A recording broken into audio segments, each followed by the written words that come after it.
Hello and welcome to day 6. This is Diana Papilli with day 6 of 100 Days of Video. And I'm continuing the series on listening. So we talked about listening and listening to our inner voice. But a lot of times when we become silent and we try to listen, we hear other things different from our inner voice. So yesterday we talked about how we hear mind chatter.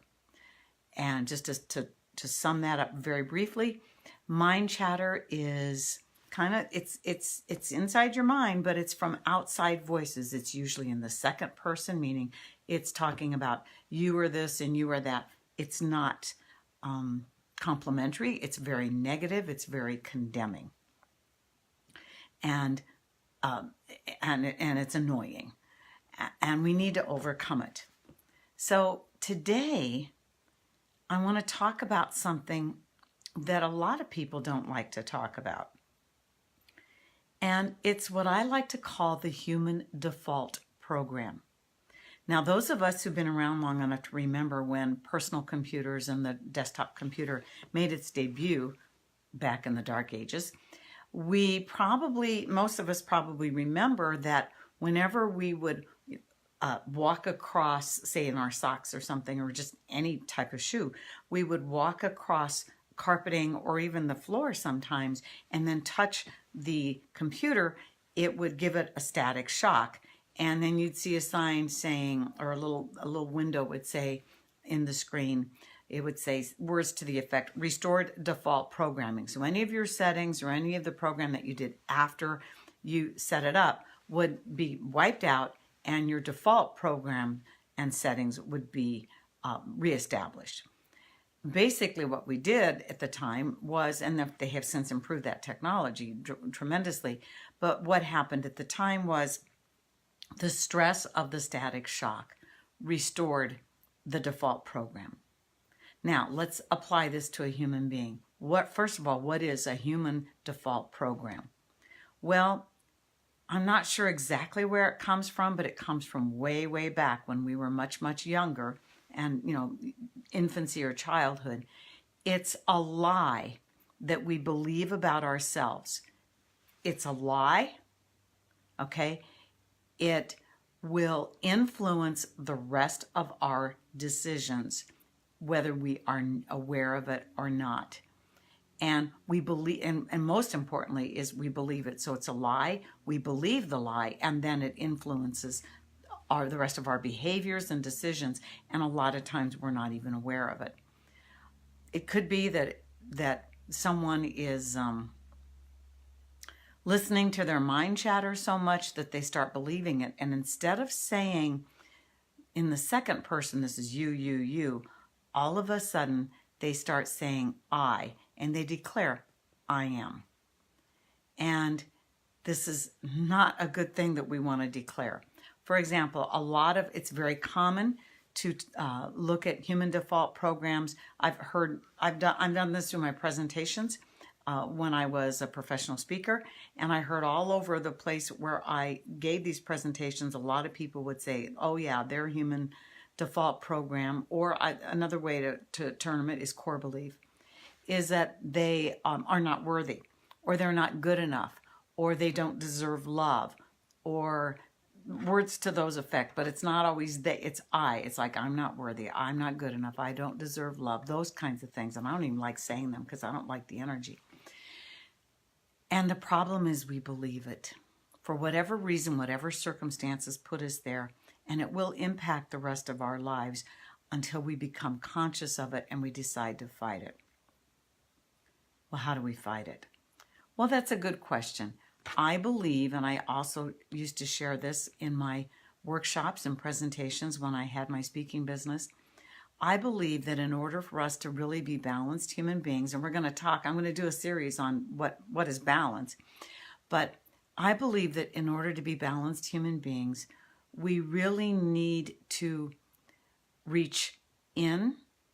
We need to reach out sometimes for help. We need to reach in and look inside ourselves, because a lot of times everything we need is right inside of us. So we need to reach out for help, because sometimes we need that from others. or from professionals or what have you.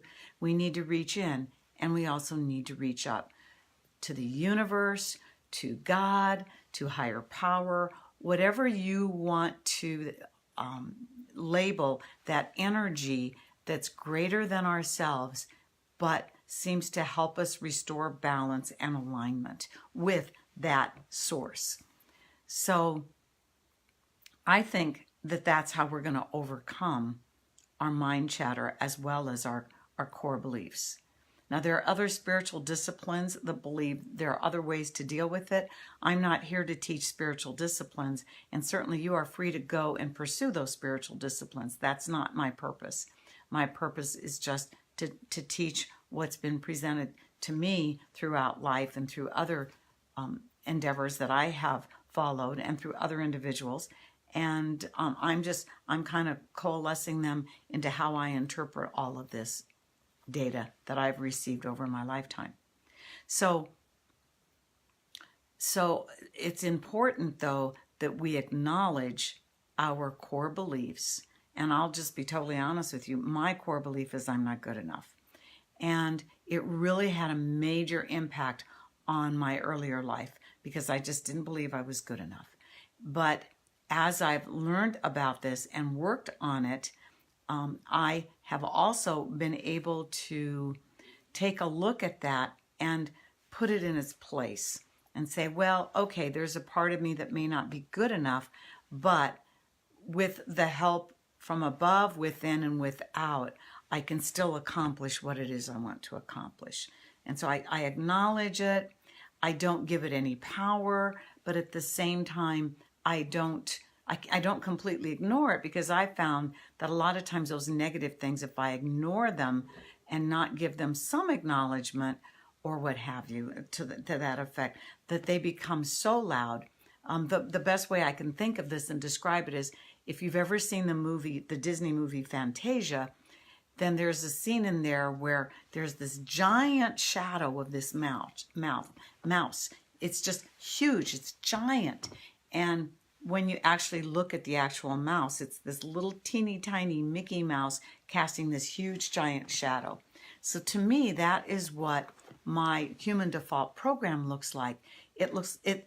Or what it is. It's this little teeny tiny thing that's trying to take me down, and it's casting a huge shadow. But the truth is, it's this teeny tiny thing, and I can just stomp on it if I want to.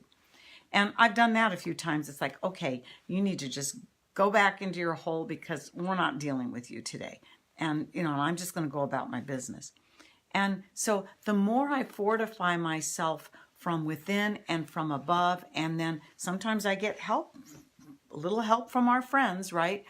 Then the more I'm able to deal with the negative energies that come from within side of me. And the less I believe them, and the less they have any authority in my life. So that's pretty much what I have to say about that. I can't think of anything else at the moment, and so therefore I should spare your time. All right. Thank you for being with me on this journey.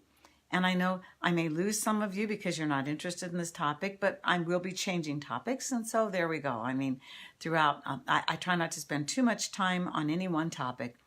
And I'm also experimenting with places. I'm currently in my loft because I find the lighting here is a little bit more agreeable. That's what's in my office, because I have a big window in my office, and the windows up here in the loft are much smaller, and they don't cast some competing light, which washes things out.